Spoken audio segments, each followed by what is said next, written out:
Hey guys, it's Jay and welcome to another episode of Foodie Friday. Today we are actually playing around with one of my favorite grains, which is farro. It's kind of like a brown rice or maybe a barley if you haven't had farro before, but it's got a lot more health benefits going, so I do like to use farro a good bit. This recipe is also good because it uses up a spice that I often find in my cabinet and I have no idea what I'm going to do with it, which is turmeric. Turmeric. That thing. I use it a lot for like Indian curries and things like that, and then it just sits in the cabinet for years and I don't know what to do with it. So we're gonna put some in a soup or stew today. So let's get to it. We will begin by chopping up 2 medium zucchini into nice bite-sized little pieces.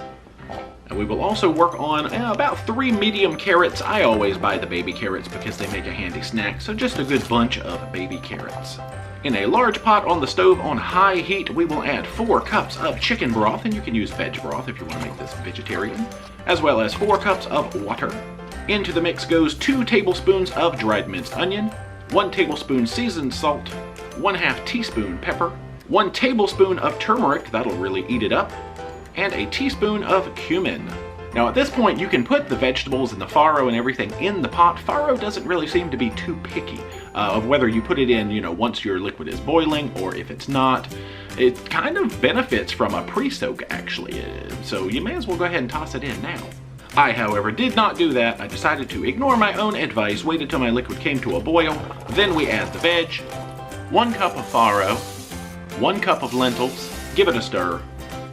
You'll let this come back up to a boil, reduce your heat to medium-high, and let this simmer for about 20 minutes. So now we will work on another food that is packed with nutrition. That is going to be kale. I normally like to get rid of the big stems, so I just sort of pick off the leaves from the stems, discard the stems, and choppa the kale until it's manageable. Sometimes you can just tear it right off. If I get impatient, I'll stop chopping and I'll just tear. So 20 minutes have passed and we will add usually about 2 cups at least of kale, but I like to just kind of cram as much as will fit in my little pot here. Kind of a good little kale mountain. And let that simmer again about 5 to 10 minutes until the kale is nice and wilted. And that is it for the basic soup or stew, whatever you'd like to call this. The original recipe that I saw called for making your own garlic breadcrumbs, which did sound delicious, just to kind of use as a topping.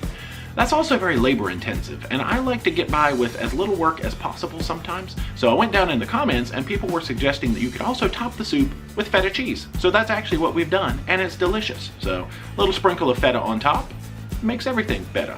Feta, yeah. So anyway, let's jump to our nutrition information and see how we did. Nice.